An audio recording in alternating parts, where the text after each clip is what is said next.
गुलजार साहब की गज़ल।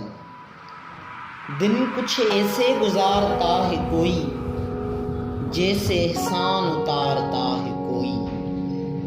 दिल में कुछ यूं संभालता हूँ गम, जैसे जेवर संभालता है कोई। आईना देख कर तसल्ली हुई, हमको इस घर में जानता है कोई। पेड़ पर पक गया फल शायद, फिर से पत्थर उछालता है कोई। देर से गूंजते हैं सन्नाटे, जैसे हमको पुकारता है कोई। देर से गूंजते हैं सन्नाटे, जैसे हमको पुकारता